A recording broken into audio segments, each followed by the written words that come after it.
नमस्कार दोस्तों, मैं हूं विश्वजीत और आप सुन रहे हैं एक ऐसी कहानी जो एक शादी से शुरू होती है पर खत्म होती है मौत से। ये कहानी सिर्फ एक रीति रिवाज की नहीं है, ये कहानी है एक पांचवें फेरे की, जिसे लेने के बाद दुल्हन दुल्हन नहीं रहती और दूल्हा वो अकेला नहीं रहता, क्योंकि उस मंडप में एक और बाराती होता है जो दिखता नहीं पर मांग भरता है। आत्मा से सस्पेंस म्यूजिक हल्के से बजता है।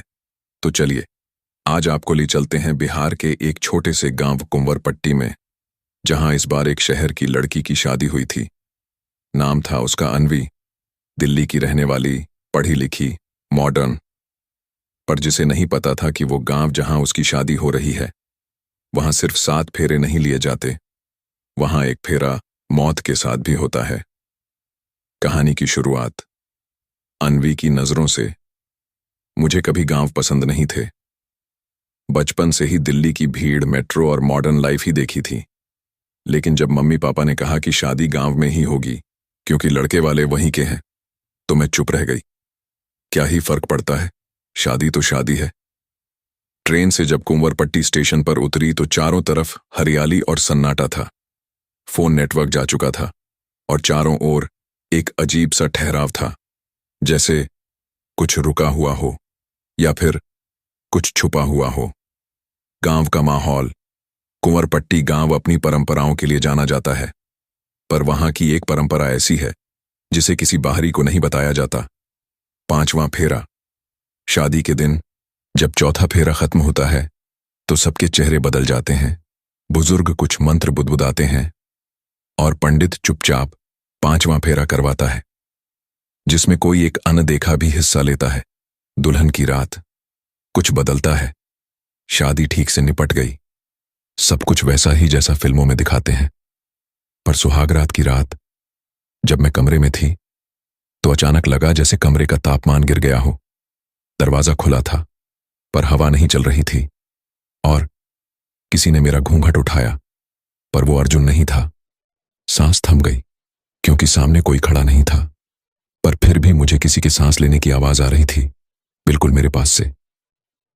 क्या अनवी को किसी की आत्मा ने छू लिया था? क्या 5वां फेरा सच में था या सिर्फ एक भ्रम? या फिर उसका पति अर्जुन अब अकेला नहीं था? इस रहस्य की परतें अब खुलेंगी अगले हिस्से में, जहां अनवी को मिलने लगे रहस्यमयी संकेत और शादी के बाद उसकी जिंदगी बदलने लगती है, धीरे धीरे अंधेरे की ओर। शादी हो गई थी। दुल्हन ने फेरे ले लिए थे। लड़की ने अपनी ससुराल में कदम रख दिया था, पर एक कदम ऐसा था जो उसने मंडप में ही भूतकाल की ओर बढ़ा दिया था, जहां से लौटना आसान नहीं था। अब कहानी वहां से शुरू होती है, जब दुल्हन बनी अनवी की पहली रात, उसकी आखिरी नॉर्मल रात थी। ससुराल की पहली सुबह। सुबह नींद खुली तो कमरा पूरी तरह से खुला हुआ था। दरवाजा थोड़ा झूला और खिड़की से हवा सीटी जैसी आवाज कर रही थी। मैंने महसूस किया कि मेरी मांग में सिंदूर बहुत ज्यादा था, इतना कि माथा पूरी तरह लाल हो गया था। मैंने अर्जुन से पूछा, तुमने इतने सिंदूर क्यों भरे? तो वो चौंक कर बोला, मैंने तो भरा ही नहीं। रात को मैं कमरे में आया ही नहीं था, तुम तो सो चुकी थी। अर्जुन की आंखों में डर। अर्जुन की आंखों में कुछ छुपा था, एक डर या फिर एक सच्चाई जो अनवी को नहीं पता थी। पर घर के बाकी लोग चुप थे। हर कोई ज्यादा बात करने से बच रहा था। तभी एक दिन दादी ने अनवी से कहा, दादी की चेतावनी। दादी धीमे सुर में, बिटिया, हर रस्म निभाई थी ना तूने? 4 फेरे तो अर्जुन के साथ थे, पांचवां बस निभा लेना, पर उसकी तरफ मत देखना, कभी नहीं। मैं समझी नहीं। 5वां फेरा तो पंडित जी ने अर्जुन के साथ ही करवाया था, तो फिर उसकी तरफ मत देखना का क्या मतलब था? अनवी को दिखता है एक परछाई। उस दिन शाम को मैं अकेली थी कमरे में, अर्जुन बाहर था। मैंने शीशे में खुद को देखा, पर मेरी परछाई में कुछ गड़बड़ थी। मेरी परछाई मुझे नहीं देख रही थी, उसका चेहरा दूसरी तरफ था। और फिर धीरे धीरे वो परछाई हिलने लगी, बिना मेरी हरकत के। शायद अब अनवी को एहसास हो गया था कि जो उसके साथ शादी में शामिल था वो सिर्फ इंसान नहीं था। क्या पांचवां फेरा किसी आत्मा के साथ जुड़ाव था? और अब वो आत्मा उसके कमरे, सपनों और शरीर सब पर हक जमा रही थी। गांव की पुरानी कथा भूतिया वर अनवी को गांव की एक लड़की बताती है। ये गांव में हर तीसरे साल एक दुल्हन का पति बदल जाता है। मंडप में फेरे के बीच एक और बारात आती है, पर वो सिर्फ आत्मा की बारात होती है। जिस दुल्हन की किस्मत बुरी हो, उसे वो अपना मान लेता है। शुरू होती हैं भयानक घटनाएं। अब अनवी के आसपास अजीब घटनाएं बढ़ने लगीं।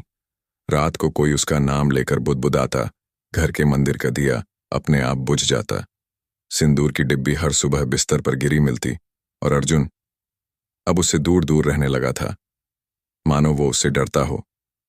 एक रात अनवी की नींद खुली तो पास ही बैठा था कोई, गहरा काला धुआं, और वो आवाज आई, मैंने फेरा लिया है, तू अब मेरी है। अब आप सोच रहे होंगे, क्या ये सब सिर्फ मन का भ्रम है, या मंडप की परंपरा सच में किसी आत्मा को बुलाती है? क्या अर्जुन जानता है कुछ जो वो अनवी से छिपा रहा है? जवाब मिलेगा अगले भाग में, जहां अनवी खुद मंडप की उस रात की वीडियो रिकॉर्डिंग देखेगी और देखेगी कि फेरे में कोई और भी शामिल था, जो दिख नहीं रहा था पर मौजूद था।